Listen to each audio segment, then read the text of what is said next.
If you've been around my channel for a while now, then you know we've already discussed many different ways to contact spirits. We discussed how to use a Ouija board, how to perform the Blue Baby ritual, and I even played the card game ritual to see if I could contact any spirit wandering around my home. Most of these are relatively new ways to contact spirits, with the exception of the Ouija board, of course. But the ritual we'll be discussing today is by far the oldest way to communicate with spirits. Or at least it is the oldest from the few I have discussed thus far. In fact, it is so old, it predates the creation of the Bible. Of course, the ritual I am talking about is Mirror Scrying, otherwise known as the Black Mirror Ritual. Like previously mentioned, this ritual is quite old, and is based on mirror scrying used in Egyptian and Greek societies.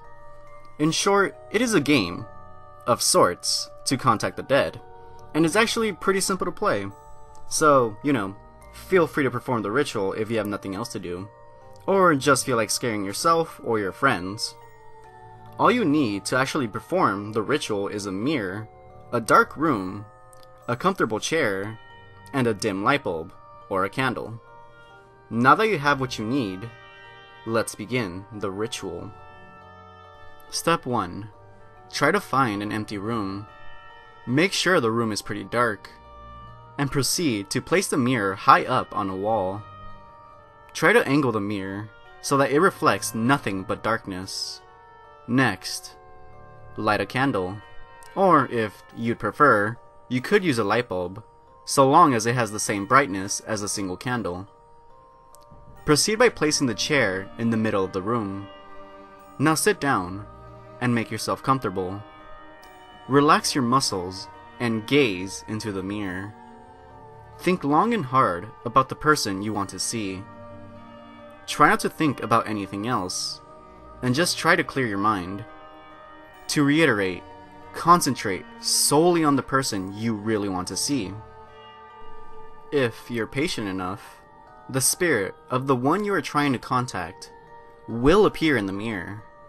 And according to many, if you follow the steps exactly, you will have a high chance of contacting a spirit of a dead loved one, a friend, or whomever. And that's it. There's nothing else to it. This ritual was extremely short, and a bit anticlimactic, or at least I think so. So I dug a little deeper. Although, before we go any further, I'd like to share the following story from Reddit user Dayu Samal. Before I did sever the cord, I did this ritual. I looked on at the mirror with a dim light source and focused on my reflection intensely. I saw my reflection warping, and an inexplicable dread filled my insides, but I shrugged it off. The focus of this ritual is to contact spirits of the dead, and I didn't have one in mind, so I just thought of Hitler.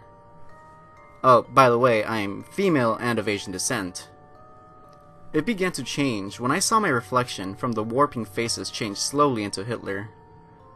I grew a mustache, and my eyes became his. At this point, more dread filled me, and I stopped by going out of the room and not looking at the mirror for a while. I think this is a psychological thing, but if you focus more on summoning a dead person, it becomes paranormal in nature.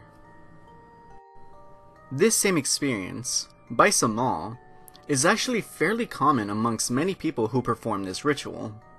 But why is that?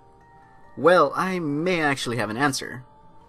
As I was digging around the internet, as you do, I came across an illusion dubbed the strange face in the mirror illusion. This illusion of which sounded extremely similar to the Black Mirror ritual.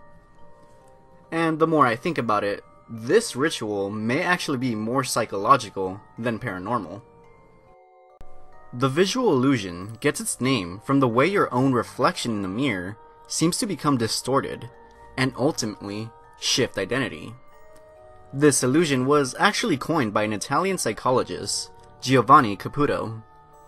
To trigger this illusion, you only need a dark room, a dim light source, somewhere to sit, and a mirror set 40 centimeters away from you. Sound familiar? Anyway, the participant should sit and stare at their reflection.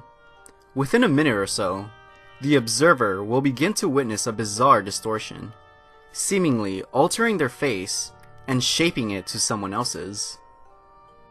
According to Caputo, this illusion occurs because of the effects of basic visual distortion impacting your brain's face-specific interpretation system. To be as brief as possible, your brain has a tendency to recall faces, and even looks for patterns in other things, constantly trying to find a face. This is why many people can see faces in chips, random splatters of water on the floor, or even clouds.